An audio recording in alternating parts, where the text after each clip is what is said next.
Hello everyone, DonTheCrown here. Season 4 is just about to get kicked off here, and I am pretty darn excited to be playing Sorc once again. It's kind of strange. I started off really as a big Barbarian fan, but I kind of fell in love with Ball Lightning Sorc, and it's been enjoying playing Sorc in general. And I think that this particular season, the strong leveling build is definitely going to be Incinerate, which I thought was a little bit weird. But there's two or really three main reasons why this is going to be the super strong starter. And the reason for that is because one, they are going to be giving you leveling legendary aspects guaranteed 100% as a part of the season journey. And for Sorc, that is going to be Incinerate. As a quick aside for the other classes, we're going to have Barbs with Dust Devil, Druids with Pulverize, Minions for Necro, and Rogues get Barrage. So you're going to get some legendary aspects just automatically as a part of the season journey, which is free, and it's just part of like playing the game and progressing through. And so you're just guaranteed to get good aspects. And one of those aspects I think you're going to get is a new one called Flamethrower Aspect. And this thing is absolutely bonkers. So Incinerate splits into 3 beams, and each of it deals 70 to 85%. And at first glance, this kind of seems bad because it reduces the damage of it and it splits it out into 3 ways.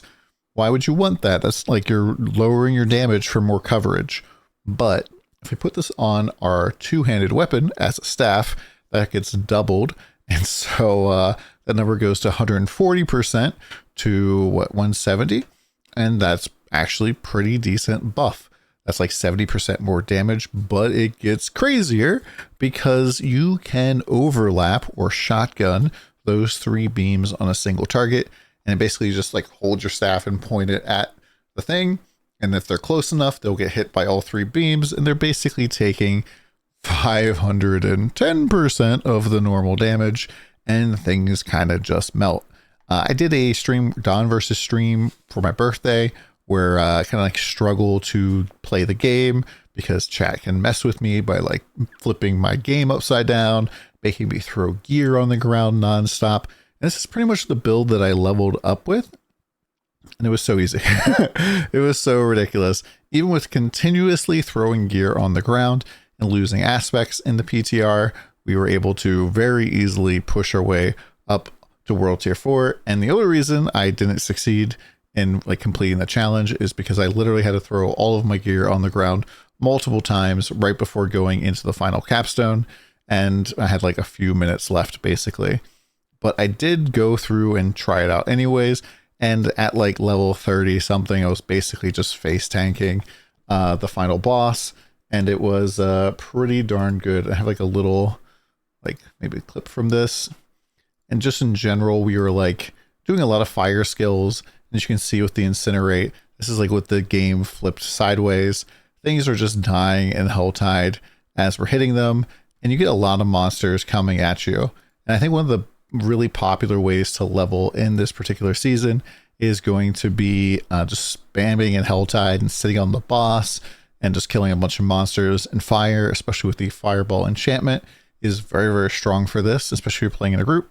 You'll be able to give that fireball enchantment to the rest of your party that's nearby, and it just makes it so that everything that dies explodes in a fireball, and that just helps clear out more stuff. It's just going to be a really, really fun time. Now, one thing to note is I'd highly recommend you keep your eye out for life on hit on accessories, gloves, and weapons. I made a whole video about this, but it is absolutely just bonkers on damage over time. At least it was in the PTR.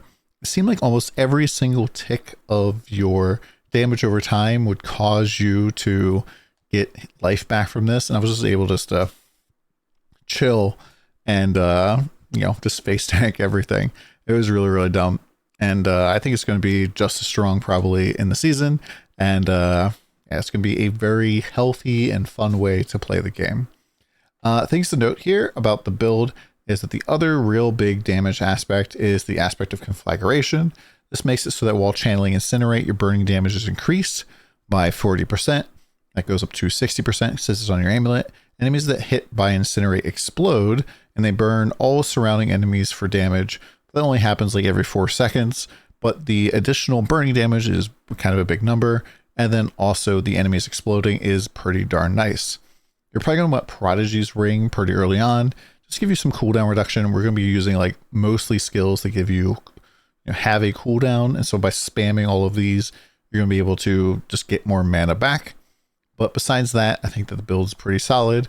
I included a endgame version of the build with like your uber uniques and stuff, and kind of talked about like what you could do to replace these. Kind of a note to remember is that you're probably going to get a Harlequin Crest this season.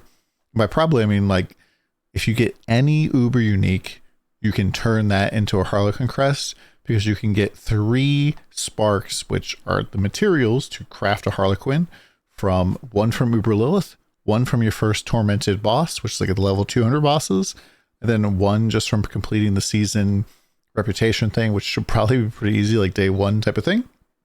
And so when you drop any uber unique, you'll be able to scrap it and turn it into whatever you want.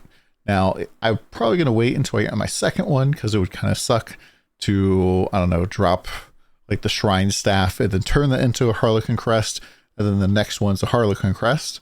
But yeah, I think it's going to be pretty darn fun this season. I'm really looking forward to hopping into Helltide and to seeing all the changes and all of the different things.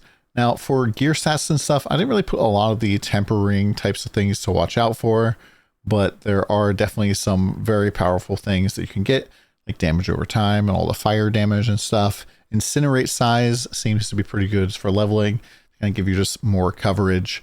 And yeah, messing around with the tempering and stuff. We'll probably do some sort of end game guide for that, so keep an eye out for that. Hopefully this video helped. We'll see you again soon.